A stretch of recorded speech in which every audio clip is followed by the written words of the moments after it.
ನನ್ನ ಹೆಸರು ಕವಿತಾ. ನನಗೆ ಮದುವೆಯಾಗಿ 10 ವರ್ಷ ಆಯ್ತು. ನಾವು ಬಹಳ ಖುಷಿಯಾಗಿರ್ತಿದ್ವಿ. ಸಮಯ ಕಳೆದ ಹಾಗೆ ಇವ್ರು ನನ್ನ ಬಳಿ ಬರೋದನ್ನ ಕಡಿಮೆ ಮಾಡಿದ್ರು. ಅದಕ್ಕೆ ಕಾರಣ ಅವರ ವರ್ಕ್ ಪ್ರೆಷರ್ ಅಂತ ಹೇಳ್ತಾ ಇದ್ರು. ಕೆಲವು ದಿನಗಳ ನಂತರ ನನ್ಗೆ ತಿಳಿತು ಅವರು ಕೆಲಸದ ನೆಪ ಹೇಳ್ತಾ ಇದ್ದಾರೆ ಅಂತ. ನನಗೆ ಬಹಳ ಬೇಸರವಾಯಿತು.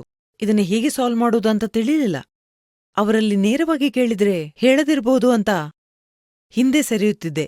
ಆ ಸಮಯದಲ್ಲಿ ಕೆಲವು ಮೀಡಿಯಾದ ಮಾಧ್ಯಮದವರಿಂದ ಲಿವ್ ಮುಸ್ಟ್ಯಾಂಗ್ ಕ್ಯಾಪ್ಸೂಲ್ ಬಗ್ಗೆ ತಿಳಿದೆ. ಮೊದಲು ಭಯವಾಯಿತು. ನೀಡಲಾದ ನಂಬರ್ಗೆ ಕಾಲ್ ಮಾಡಿ ಮಾತಾಡಿದ್ಮೇಲೆ ಧೈರ್ಯ ಬಂತು.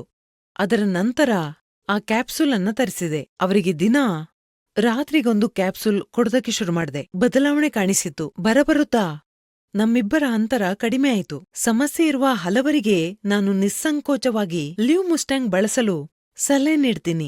ನಮಸ್ಕಾರ, ನನ್ನ ಹೆಸರು ಸರಳ.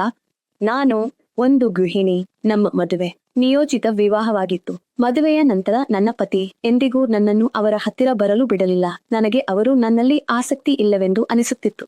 ನಂತರ ಕೆಲವು ಸಮಯ ಹೀಗೆ ಕಳೆಯಿತು. ನನಗೆ ಹೀಗೆಯೇ ಅನಿಸುತ್ತಿತ್ತು, ಇಂದು ಇಲ್ಲದಿದ್ದರೆ ನಾಳೆ ಯಾವಾಗಲಾದರೂ ಅವರು ನನ್ನಲ್ಲಿ ಆಸಕ್ತಿ ತೋರಿಸುತ್ತಾರೆ. ನಂತರ ಒಂದು ದಿನ ಅವರು ಲಿವ್ ಮುಸ್ಟ್ಯಾಂಗ್ ಕ್ಯಾಪ್ಸೂಲ್ ತಂದು ಹಾಲಿನೊಂದಿಗೆ ತೆಗೆದುಕೊಳ್ಳಲು ಪ್ರಾರಂಭಿಸಿದರು ಮತ್ತು ಆ ನಂತರದಿಂದ ನಾವು ಸಂತೋಷದಿಂದ ನಮ್ಮ ಜೀವನವನ್ನು ನಡೆಸುತ್ತಿದ್ದೇವೆ. ಮತ್ತು ಇಂದು ನಾನು ಗರ್ಭಿಣಿಯಾಗಿದ್ದೇನೆ.